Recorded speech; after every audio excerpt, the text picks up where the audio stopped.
So there was this time back in the day where members of the Mockingbird media said that Elon Musk was Jesus Christ, the new Jesus. And man, not just the new Jesus, quote just, but many other new things. It's weird how this changed, but it's also very indicative of a deeply, deeply perverse religion. It's the religion of what's next. It's the religion of easy bake hate.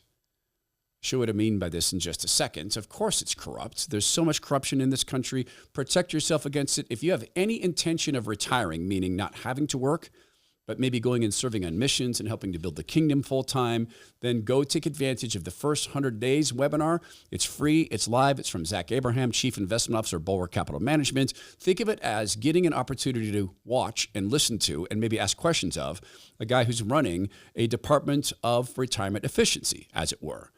Zach Abraham, Chief Investment Officer, Bulwark Capital Management. He's going to look at a long-term picture of 2025, the battle we're in against fiscal sanity versus the empire going back to spending all of our money on things that are not meant for America's good.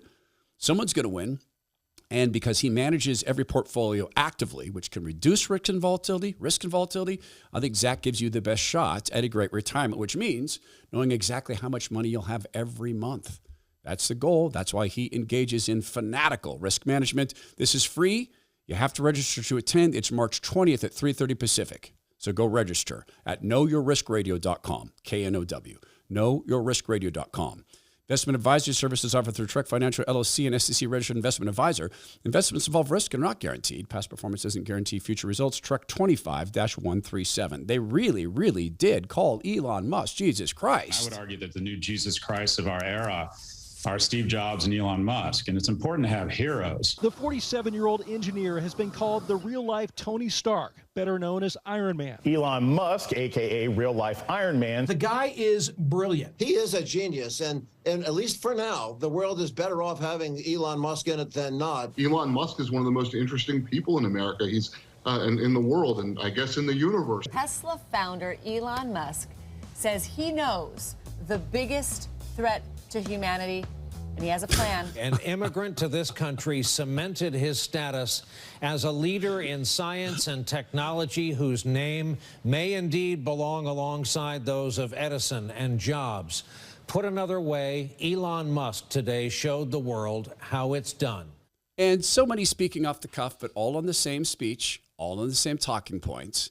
And then Elon Musk, he got stupid-headed. Done banged his head. He got all stupid-headed. He got evil.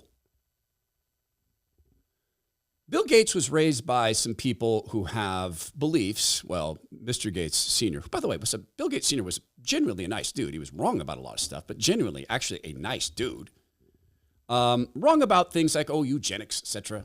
We don't need to go down that rabbit hole, but that was true, and that was how he was raised. Elon Musk wasn't raised that way, and something happened to him to push him into the political arena. A bunch of things, like the state of California saying, yeah, we're going to need you to not have that much freedom over how you run your companies, and we're going to need you to not have any say about what happens medically to one of your sons who's gotten some bad ideas about who he is. Just you let the medical people handle that. And then you had states saying, yeah, we don't like your compensation package, Delaware, so we're not going to let you have it.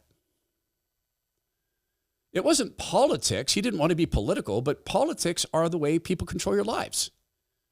And we're accused of being political. So all of a sudden he got stupid-headed?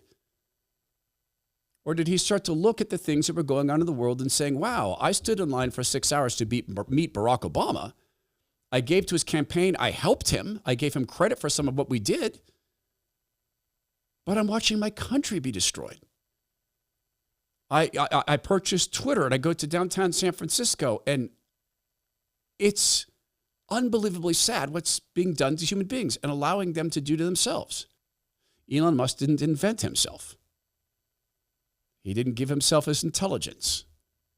He didn't create the world of physics and math that he so well understands. God gave him an intellectual gift. He's also not a good father. He goes out and sires kids in ways that are deeply, deeply against the Christian faith. And like any other flawed human being, he can observe the world around him and say, oh my goodness, that side's gone way off track. It's so interesting to me that the people who worshiped him as a form of Jesus Christ could all of a sudden just turn the corner. He done gone evil. I call it easy bake hate. If you're below my age, and I'm 114 as of yesterday, you will not remember this commercial, but I can explain what's going on. Remember when you were little and had fun making mud pies?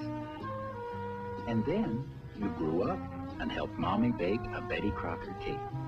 Well, now that you're older, guess what? Now there's a Betty Crocker Easy Bake Oven, just for you. It had a light bulb in it. And the cake stuff, I mean, it was a light bulb. And it was instant and easy. And kids believed it was cake. It was instant and easy for people to be told, you have to hate Elon Musk now. The same people who had worshiped him as Jesus, because they didn't mean Jesus in terms of who Jesus is. Jesus was and is God. On his ministry on earth, he was fully human and fully God at the same time. He's part of the triune Godhead. He's always existed and always will exist. He's the savior of mankind. They meant super cool. Because their religion is, what is the thing right now that makes me feel morally superior to others? Electric cars. Well, that's a form of moral superiority. Oh, I have a view on the weather, and that makes me morally superior. So it was very, very easy to go from he's Jesus, meaning super cool, to he is someone against whom domestic terror might be justified. But then you also overnight have this post claiming that protests at Tesla dealerships are illegal. He said today he would label violence against dealerships domestic terrorism. So just to be clear, you protest a private company, you are labeled by this administration a domestic terrorist. Just to be clear, no. Just to be clear, you break the windows, you seize the property, you occupy the stores, you burn down the charging stations, you threaten the employees, and you do that to affect a political outcome, then you are engaging in domestic terror because easy bake hate. Wait, he was Jesus, but now he got all stupid. Do you think Elon Musk materially changed? 5 minutes ago, just 5 minutes ago, it was a really good idea to not have dangerous cartel members in our country. And if they came here illegally, lucky for us, they're dangerous cartel members. We can just send them out of the country. 5 minutes ago. Now, in the last minute, a judge has said, well, you can't do that. No, we could never do that. Just all of a sudden, we're watching the extremes here. And Elon Musk has shared his story about what he calls the woke mind virus. And still, he's the same guy. When our astronauts were trapped in space, they were supposed to be up there on a Gilligan's Island style tour. And they've been up there for how long? Months. And we've learned that the figureheads people did not want Elon Musk to rescue them because it could make the figurehead look bad or make Elon Musk look good. He was still the same guy who is willing to spend his company's money to go rescue them. Sure, it's great PR. Plus, he probably saved their lives. So they were filming, and complete with the dude wearing an alien mask, which you got to admit is sort of really kind of funny. And there's Elon's space crew, and it hooks up with the space station. And these people finally get to go home. Look good, no condensation. Can you imagine the thrill? Houston copies. Flying over into another space station with fresh foods, and you get to go home, and you were left there on purpose because they couldn't let Elon Musk have the win. If your emotions are easily enough manipulated that you can go from he's a really good guy, he's kind of like Jesus Christ, to he is one of the most horrible human beings who's ever lived, and he's almost literally Hitler, then I would need to tell you, I actually don't think you have your own mind. I think you've outsourced that. Please, please, please think about people you formerly thought were brilliant. And did they really go get all stupid-headed? Or maybe they saw something in the data that changed.